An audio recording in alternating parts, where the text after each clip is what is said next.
अस्सलाम वालेकुम, मेरा नाम नुमान। आप देख रहे हैं द टेक शो, जिसके अंदर हम लोग डिस्कस करते हैं पाकिस्तान और दुनिया भर से आने वाली टेक न्यूज़ और अपडेट्स को। फर्स्ट ऑफ ऑल तो यार आप लोगों का बहुत ज़्यादा शुक्रिया। कल मैंने आप लोगों से Q&A वाली वीडियो के अंदर पूछा था कि कोई मुझे अच्छी सी मूवीज़ सजेस्ट करने, तो आप लोगों ने काफ़ी ज़्यादा मूवीज़ सजेस्ट की हैं। उनमें से तकरीबन 50% तो मैंने देखी हुई थी, लेकिन जो नहीं देखी मैं उनको लाजमी तौर पर ट्राई करूँगा। इसके अलावा यार अगर आप लोगों ने हमारे फेसबुक ग्रुप को अभी तक ज्वाइन नहीं किया तो लाजमी तौर पर ज्वाइन करें। मैं बेसिकली सोच रहा हूँ एक नई वीडियो की सीरीज़ को स्टार्ट करने के लिए, जिसके अंदर आप लोगों की पार्टिसिपेशन भी होगी। काफ़ी एक इंटरेस्टिंग टाइप का आइडिया है, मैं उसके ऊपर वर्किंग कर रहा हूँ बिहाइंड द सीन। तो आप लोग लाजमी तौर पर ग्रुप को ज्वाइन कर लें, मैंने नीचे जो लिंक है वो प्रोवाइड कर दिया हुआ है।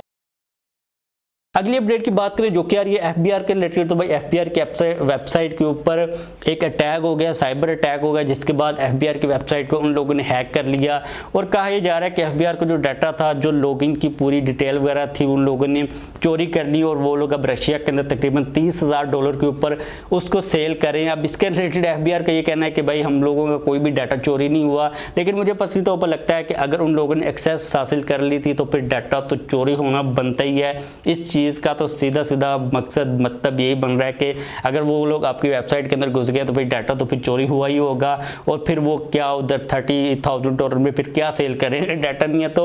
लेकिन इस किस्म के जो अटैक्स होते हैं वो होते रहते हैं, आपको पता है अक्सर होते रहते हैं, तो टेंशन लेने की जरूरत नहीं इतनी ज़्यादा। अगली अपडेट की बात करें जो कि आ रही है मैकबुक्स के रिलेटेड। अब हम लोग मैकबुक्स के रिलेटेड जो अपडेट्स होती है उनको इतना खास ज़्यादा कवर नहीं कर रहे होते, और मेरे माइंड के अंदर चल रहा है कि मैंने मैकबुक अब लेनी है, इसलिए मैकबुक्स की जो अपडेट्स हैं वो मेरे अब काफ़ी ज़्यादा सामने आ रही होती हैं।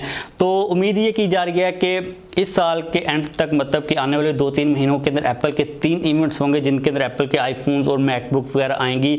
तो जो मैकबुक के अभी रिसेंट आने वाली है वो मैकबुक प्रो होगी, जो कि ओप्सो के M1X चिप के साथ आएगी, क्योंकि अभी रिसेंटली एप्पल की M1 चिप्स चल रही हैं।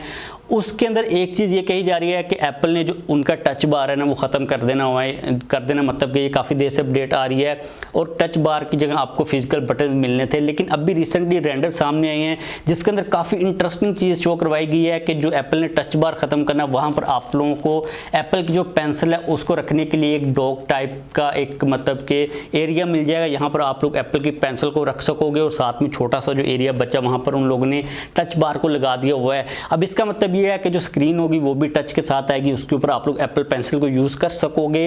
अब ये वाला जो कॉन्सेप्ट है ये काफ़ी ज़्यादा अच्छा है, क्योंकि अगर आप लोग एप्पल की मैकबुक प्रो की बात करते हो तो वो काफ़ी ज़्यादा प्रोफेशनल यूज़ के लिए होती हैं, और अभी तक के लिए एप्पल की जो मैकबुक प्रो है या फिर एप्पल की जो मैकबुक एयर है उनके दरमियान इतना कोई खास ज़्यादा डिफरेंस नहीं है।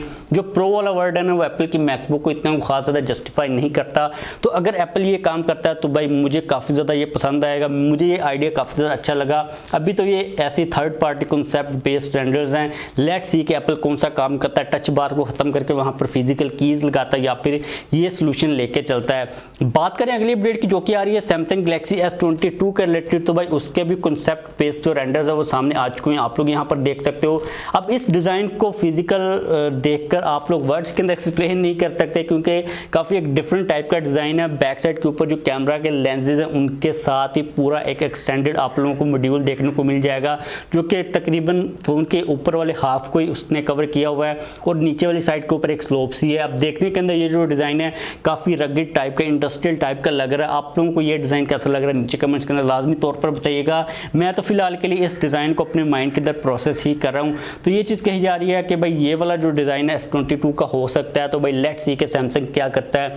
अगली जो अपडेट आ रही है ये भी सैमसंग के रिलेटेड आ रही है, लेकिन ये सैमसंग के कोई हाई एंड फ्लैगशिप स्मार्टफोन के रिलेटेड नहीं है, बल्कि सैमसंग के एक बेसिक एंट्री लेवल के स्मार्टफोन के रिलेटेड जो कि है सैमसंग गैलेक्सी A03s। उसके जो रेंडर्स है वो भी सामने आ चुके हैं, आप लोग यहाँ पर देख सकते हो। बैक साइड के ऊपर जो डिज़ाइन है वो काफ़ी हद तक सैमसंग टाइप मिनिमलिस्टिक टाइप का डिज़ाइन है, जो कि हमें रेक्टेंगल के अंदर कैमरा के लेंसेज मिल रहे हैं, फ्रंट के ऊपर नोच है। ये चीज़ कही जा रही है कि G35 का प्रोसेसर होगा और बेसिक टाइप का डिस्प्ले होगा, मतलब कि जो एंट्री लेवल के सैमसंग के स्मार्टफोन्स होते हैं उस किस्म की आप लोगों को स्पेसिफिकेशंस देखने को मिल जाएंगी।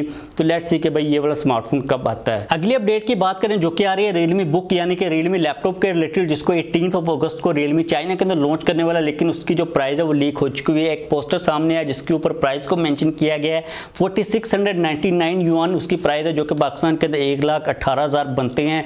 अब इससे पहले हम लोग उसकी जो कुछ दो मेन स्पेसिफिकेशंस थी उनको भी डिस्कस कर चुके हैं। आप लोगों को 2K डिस्प्ले मिलेगा और 11th जनरेशन का इंटेल का i5 प्रोसेसर होगा, तो काफ़ी एक हाई एंड लैपटॉप है। लेकिन मुझे लगता है कि Realme को पाकिस्तान की मार्केट को अंडरस्टैंड करके कोई 60, 50, 70,000 तक लैपटॉप को लॉन्च करना चाहिए, चाहे उसके अंदर हमें 1080p डिस्प्ले मिल जाए, जो प्रोसेसर मिले उतना कोई ज़्यादा हाई एंड ना मिले, क्योंकि पाकिस्तान के अंदर जो एवरेज यूज़र है ना लैपटॉप का, वो तकरीबन इसी रेंज के अंदर लैपटॉप को बाय करता है। तो लेट्स सी कि इसका मे बी कोई टीयर डाउन वर्जन भी Realme लॉन्च करे, लेकिन लैपटॉप जो है Realme का वो डेफिनेटली पाकिस्तान की मार्केट के अंदर आ ही रहा है। इसके अलावा जो इन्फिनिक्स का लैपटॉप है वो भी आ रहा है, इन्फिनिक्स भी काफ़ी ज़्यादा उसको टीच कर रहा है। तो लेट्स सी कि इन्फिनिक्स का या फिर जो Realme का लैपटॉप है ये किस प्राइस ब्रैकेट के ऊपर स्टैंड करता है। अगली अपडेट की बात करें जो कि आ रही है टेक्नो के रिलेटेड, तो भाई techno Phantom X finally is coming in Pakistan, और कुछ लीक्स के थ्रू उसकी जो प्राइस बताई जा रही है वो 70,000 है। अब आप लोगों को क्या लगता है कि टेक्नो फैंटम X की प्राइस कितनी होनी चाहिए, क्योंकि अभी ये वाली जो प्राइस है ये कंफर्म नहीं हुई, तो हम लोग इसके बारे में इतनी कोई खास ज़्यादा बात नहीं करेंगे। लेट्स सी कि टेक्नो इसको कितने प्राइस ब्रैकेट के ऊपर लॉन्च करता है, और आप लोगों को क्या लगता है नीचे कमेंट्स के अंदर भाई अपनी फीडबैक लाजमी तौर पर दीजिएगा। मैं अपनी जो फीडबैक है वो तो बाद में दूंगा जब ये स्मार्टफोन लॉन्च हो जाएगा, इसकी जो प्राइस है वो ऑफिशियली तौर पर कंफर्म हो जाएगी। आप लोगों ने भाई जितना वेट किया है वो आपका वेट अब खत्म होने वाला है, मे बी 20 तक या फिर 18 इस मंथ के एंड होने से पहले पहले डेफिनेटली जो टेक्नो फैंटम X है वो पाकिस्तान के अंदर लॉन्च किया जाने लगा है। अगली अपडेट की बात करें जो कि आ रही है Redmi K50 सीरीज़ के रिलेटेड। अब एक चीज़ आपको मैं बता दूं कि Redmi की जो K सीरीज़ होती है उसके जो स्मार्टफोन्स होते हैं वो पाकिस्तान के अंदर रीब्रांड होकर आते हैं पोको के अंदर। फॉर एग्जाम्पल अगर हम लोग Redmi K40 की बात कर लें तो वो पोको F3 के तौर पर रीब्रांड होकर आया था, इसलिए जो K50 सीरीज़ है उसके अंदर में जो स्पेसिफिकेशंस मिलेंगी वो पाकिस्तान के अंदर भी रीब्रांड होकर आएंगी। तो ये चीज़ कही जा रही है कि Redmi K50 के अंदर में जो प्रोसेसर मिलेगा वो स्नैपड्रैगन 888 का मिलेगा, और जो प्रो और प्रो प्लस वाले वर्जन होंगे उनके अंदर में स्नैपड्रैगन 895 का प्रोसेसर देखने को मिल जाएगा।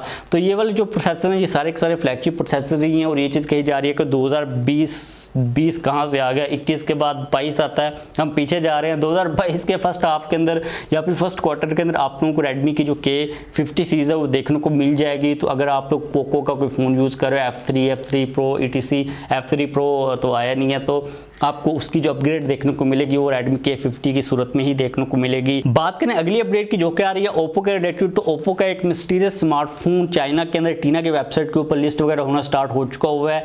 जब मुझे इसकी स्पेसिफिकेशंस का पता चला तो मुझे काफ़ी ज़्यादा डिसअपॉइंटमेंट हुई, क्योंकि मुझे जब वर्ड मिस्टीरियस सुनने को मिला तो मुझे लगा कि कोई हाई एंड का फ्लैगशिप टाइप का फ़ोन होगा, लेकिन इसके अंदर में 1080p डिस्प्ले मिलेगा विद 60 हर्ट्ज रिफ्रेश रेट और ये LCD डिस्प्ले है। तो फिर मैंने इस न्यूज़ को इतना कोई ज़्यादा सीरियस नहीं लिया। लेट्स सी कि ये ओप्पो का कौन सा फ़ोन होता है और ये पाकिस्तान के अंदर कब आता है, किस नाम के साथ आता है। तो बस आज के लिए मेरे पास ये टेक न्यूज़ और अपडेट्स आ रही थी। वीडियो खत्म करते हैं जाने से पहले ग्रुप को लाजमी तौर पर ज्वाइन कर लीजिएगा। आप लोगों को मैंने लिंक नीचे प्रोवाइड कर दिया है, और थैंक्स फॉर आपकी मूवीज़ की सजेशन के लिए। अगर आप लोगों ने कल वाला Q&A का एपिसोड नहीं देखा तो उसका लिंक भी आपको नीचे प्रोवाइड कर दूंगा, लाजमी तौर पर चेकआउट कर लीजिएगा। इस वीडियो को खत्म करने से पहले वीडियो को लाइक कर दीजिएगा, चैनल के ऊपर नया सब्सक्राइब नहीं किया हो तो चैनल को भी सब्सक्राइब कर लीजिएगा।